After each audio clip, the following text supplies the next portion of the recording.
Hi అండి. ముందుగా అయితే లైక్ చేయండి. లైక్ చేస్తే మన వీడియో ఎక్కువ మందికి రీచ్ అవుతుంది. థంబ్నెయిల్ చూసే ఉంటారు. ప్రోమోలో రెడ్ ఎగ్ సోనియాకి ఇచ్చేసాడు. ఇది కరెక్టా కాదా? ఇప్పుడు దీని మీద ఒక డిబేట్ జరుగుతుంది. సో ఏ పరిస్థితిలో ఇచ్చాడు, తన వెర్షన్ ఏంటి అన్నది మనకి ఎపిసోడ్లో పూర్తిగా తెలుస్తుంది. కానీ వాళ్ళ ఎడిటర్ మాత్రం చాలా జాగ్రత్తగా, చాలా పర్ఫెక్ట్గా కట్ చేశాడు. ముఖ్యంగా ఆ ఫ్రెండ్షిప్ ఎవరైతే పృథ్వీ, నిఖిల్ అలానే ఇటు పక్క సోనియా వీళ్ళ ముగ్గురు మధ్య ఫ్రెండ్షిప్ చూపిస్తూ రెడ్ ఎగ్ని సోనియాకి ఇవ్వటము, అదేవిధంగా బాధపడుతున్న సీత దగ్గరికి రాగానే నువ్వు దగ్గర ఉండొద్దు, నిన్న మాట్లాడి వెళ్ళిపోతాను లేకపోతే అని చెప్పి అంటాము. సో అక్కడి నుంచి తప్పుకోవడం. మొత్తానికి సీత సోనియాల మధ్య నలిగిపోతున్న నిఖిల్. ఇంతకీ మరి నిఖిల్ చేసింది కరెక్టేనా? ఇక్కడ మనకు చాలా పెద్ద వెర్షన్. సో వీళ్ళిద్దరి మధ్యలో ఎవరు డిజర్వ్డ్ అనే పాయింట్, ఏ ప్రాతిపదిక మీద ఇచ్చుంటాడు అన్నది ఇంపార్టెంట్. ఒకటి చీఫ్గా ఎవరి క్వాలిటీస్ బాగుంటాయి, వాళ్ళ యాటిట్యూడ్ ఉంటుందా, వాళ్ళు ఎవరు బాగా కరెక్ట్గా నిర్ణయాలు తీసుకుంటారు, ఎవరు డెసిషన్ మేకర్స్, అలానే ఎవరు కరెక్ట్గా డిజర్వ్డ్ పర్సన్ ఎవరు అనే పాయింట్ ఆఫ్ వ్యూలోనా, లేదు ఎవరికి అవసరము అది, అలానే ఎవరికి నామినేషన్లో ఉన్నారు, అది ఎవరికి నీడు, అలానే ఆటలో ఎవరు కష్టపడ్డారు, సో వాళ్ళ మొత్తం ఈ ఆట ఇప్పుడు దాకా వచ్చిన దాని మీద వాళ్ళ ఆటను బేరీజ్ వేసుకుంటూ సో దాని మీద బేస్ చేసుకొని వెళ్ళుంటాడా. ఇక్కడ పాపం నిఖిల్కి సోనియాకి ఫ్రెండ్షిప్ ఉండటం మూలంగా ఇది కొంత నెగిటివ్ కనపడుతుంది. నెంబర్ 1, సోనియాకి ఇవ్వకూడదు అనుకునే వాళ్ళకి ఒక చిన్న ప్రశ్న, ఎందుకు సోనియాకి ఇవ్వకూడదు అని ఒక ప్రశ్న వేసుకుంటే ఒక చిన్న డౌట్ వస్తుంది అనమాట. అంటే సోనియాని సపోర్ట్ చేసి అడిగే క్వశ్చన్ ఇది. సో ఇది కంపల్సరీ సోనియాకి ఎందుకు ఇవ్వకూడదు? సోనియా టాస్క్ బాగా ఆడింది, ఫిజికల్ టాస్క్లో కూడా బ్రహ్మాండంగా ఆడింది. నిన్న కూడా తనకి అంత టగ్ ఆఫ్ వారు కూడా తను కూడా ఆ ఫిజికల్గా ఎక్స్ని పట్టుకోవడంలో కానీ వాళ్ళు డిఫెండ్ చేసుకోవడంలో కానీ బ్రహ్మాండంగానే ఉంది. సో సోనియాకి ఒక స్ట్రాంగ్ వాయిస్ ఉంటుంది, ఒక చీఫ్కి ఉండాల్సిన లక్షణాలు ఉన్నాయి, తను ఏదైనా డెసిషన్ మేకింగ్ కరెక్ట్గా ఉంటుంది, కన్విన్స్ మెథడ్లో ఉంటుంది, పాయింట్ టు పాయింట్ మాట్లాడే సత్తా ఉంది, హౌస్ని సింగిల్ హ్యాండ్గా మెయింటైన్ చేసే అంత ఎబిలిటీ ఉన్నది. కాబట్టి సోనియాకి ఎందుకు ఇవ్వకూడదు అనేది. ఇప్పుడు సోనియాకి ఎందుకు ఇవ్వాలి, కిరాక్ సీతాకి ఇవ్వాలి అని సపోర్ట్ చేసేవాళ్ళు అంటే సోనియాకి ఆపోజిట్గా ఉన్నవాళ్ళు, అంటే సోనియాకి నెగిటివ్గా ఉండేవాళ్ళు. సోనియా ఈజ్ పర్ఫెక్ట్ కాదు, కేవలం ఇది నిఖిల్తో ఉన్న ఫ్రెండ్షిప్ వల్లే వచ్చింది. సో తనతో పోల్చుకుంటే యాటిట్యూడ్ పరంగా కిరాక్ సీత చాలా మంచిగా ఆడింది, ప్రూవ్ చేసుకుంది. తన బిహేవియర్ కానీ తన మాట తీరు కానీ ఎక్కడా కూడా అవతల వాళ్ళని ఇబ్బంది పెట్టే విధంగా నెగిటివ్ స్టేట్మెంట్ పాస్ చేసినట్టుగా అంటే సోనియా కోపం వస్తే కనుక ఇన్ కేస్ ఆ కోపంలో తను వాడే పదాలు కావచ్చు, తను యూజ్ చేసే స్టేట్మెంట్స్ కావచ్చు, అవతల వాళ్ళని డీగ్రేడ్ చేసే విధంగాను, అవతల వాళ్ళని డామినేట్ చేసే విధంగా ఉంటుంది. ఆ విధంగా కిరాక్ సీతకు ఉండదు. కిరాక్ సీత నిన్న కూడా పడ్డ కష్టం, అంతమంది అరుస్తున్నా చేస్తున్నా తన పని తను చేసుకుంది. తను పర్ఫెక్ట్గా ఎక్కడ ఇబ్బంది పడకుండా, మాట తోలకుండా, ఎవరిని ఫిజికల్గా ఇచ్చేయకుండా తన వరకు తను ఎంతవరకు ఎఫర్ట్స్ చేయాలో అంత ఎఫర్ట్స్ చేసింది. అన్ని టాస్కుల్లో కూడా తను చాలా అంటే ఆ క్లాన్కి ఉపయోగపడే విధంగా, తన ఇండివిజువల్ గేమ్ కన్నా కూడా తన క్లాన్కి ఉపయోగపడే విధంగా ఆడింది. అలాంటి అమ్మాయికి ఎందుకు అవకాశం ఇవ్వకూడదు? సో ఇక్కడ ఇద్దరు ఎవరికి ఇవ్వాలి అన్న దాని మీద బేరీజ్ వేసుకుంటే ఎవరికో ఒకరికి కన్ఫర్మ్గా ఇవ్వాలి. అది ఎవరికి అవసరము అనుకుంటే కనుక నామినేషన్లో ఉన్న వాళ్ళకి అట్లా ఆలోచించి ఇస్తే బాగుండేది. లేదు సో ఎబిలిటీ పరంగా చూసుకుంటే ఇద్దరూ సమానమే, ఎవరికి వాళ్ళ పడుతూ వాళ్ళకి కష్టపడ్డారు. కానీ గొడవంతా ఏంటంటే నిఖిల్కి సోనియాకి ఫ్రెండ్షిప్ ఉండటం మూలంగా ఇప్పుడు కన్ఫర్మ్గా నిఖిల్ కావాలని ఇచ్చాడు.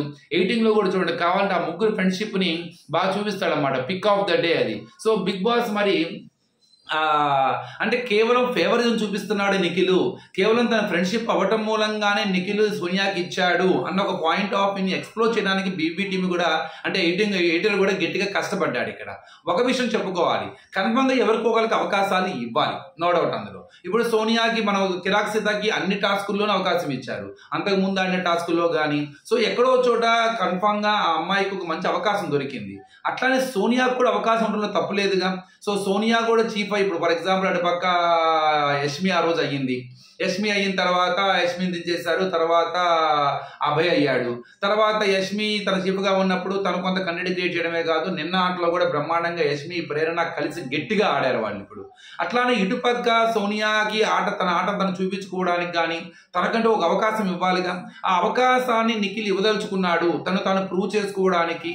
లేదు తను మిగతా వాళ్ళకి ఒక కాంపిటీటర్, తను కూడా చాలా తనలో చాలా ఎబిలిటీ ఉన్నది, తన యొక్క టాలెంట్ కూడా ఎక్స్ప్లోర్ చేయడానికి ఇది ఒక మంచి అవకాశం ఉపయోగపడుతుంది తనకన్నా పాయింట్ ఆఫ్ వ్యూలో ఆలోచించుంటాడు. కానీ ఫ్రెండ్షిప్ అనేది కనపడటం మూలంగా, వాళ్ళిద్దరి మధ్య ఫ్రెండ్షిప్ ఉండటం మూలంగా కొంత పార్షియాలిటీగా చూపిస్తున్నాడు అన్న ఒక వెర్షన్ బయటకు వస్తుంది. కానీ ఆ పాయింట్ ఆఫ్ వ్యూలో కొద్దిగా మరి ఇలా ఎందుకు ఆలోచించకూడదు? సరే మేబీ సోనియా కూడా ఒక అవకాశం ఇవ్వాలి, అందరికి అవకాశాలు వస్తున్నాయి, తనకు కూడా అవకాశం ఇస్తేనే తను కూడా ఎక్స్ప్లోర్ అవుతుంది అని. కానీ ఇక్కడ ఎందుకు దాన్ని కొంతమంది యాక్సెప్ట్ చేయలేకపోతున్నారంటే సోనియా బిహేవియర్, సోనియా యాటిట్యూడ్.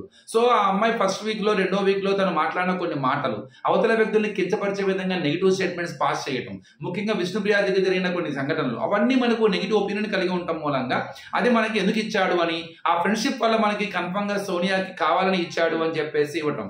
నాకు కూడా పర్సనల్ గా ఏమనిపించింది అంటే, సో కొద్దిగా కిరాక్ సిద్ధాకి ఇచ్చినట్టుదే బాగుండేది, తన ఎఫర్ట్స్ బాగున్నాయి, తనకు అవసరం కూడా, తన నామినేషన్ లో ఉండటమే కాదు తను చేసిన తన యాటిట్యూడ్ కానీ కొంతవరకు బాగుందని ఒక ఫీలింగ్ వచ్చింది.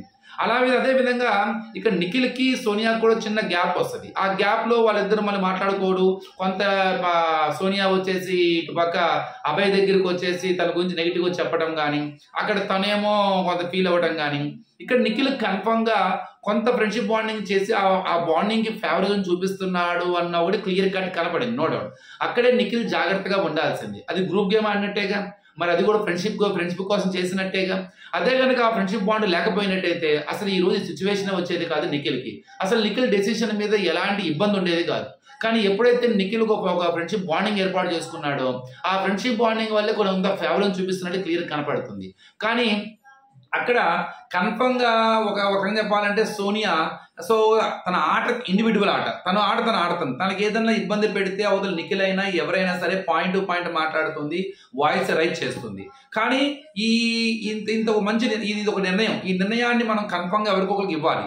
కానీ అది చాలా ఇంపార్టెంట్ వాళ్ళకి. అలాంటప్పుడు దాన్ని ఇచ్చిన విధానం ఒకటి ఉంటుంది. అందరితో మాట్లాడటం వేరు, అందరినీ కూర్చోబెట్టి ఒక డిబేట్ లా చేసుకొని అందరి పాయింట్స్ అందరి విని ఇండివిజువల్ కాకుండా అందరిని కలిసి కూర్చోబెట్టి ఒక చీఫ్ గా సో కరెక్ట్ గా తనని కన్విన్స్ చేసిన వాళ్ళకి ఇవ్వడం అనేది బాగుంది. ఇండివిజువల్ గా విన్నాడే కానీ ఇటు పక్క సోనియా దగ్గరికి వచ్చేసరికి ఒక ఫ్రెండ్షిప్ లానే విన్నాడే తప్ప అదేదో తను సీరియస్ గా చెప్పినట్టు కానీ, తనేదో నిజంగా తను ఒక క్రాస్ చెక్ చేసినట్టుగా, నిజంగా తనకు తనకున్న డౌట్స్ ని క్లారిఫై చేసినట్టుగా లేదు. ఇండైరెక్ట్ గా ఏంటంటే సోనియా బాగుంటది, సోనియా కరెక్ట్ గా తన లీడర్షిప్ క్వాలిటీస్ ఉన్నాయి, సోనియా మెయింటైన్ చేస్తుంది, సోనియా ఇదే ఇంతవరకే. కేవలం ఒక క్వాలిటీస్ కాదు, ఒక యాటిట్యూడ్ కాదు చీఫ్ అన్నది. బిగ్ బాస్ షోలో దానివల్ల ఇమ్యూనిటీస్ వస్తాయి, దానివల్ల లాభాలు ఉంటాయి.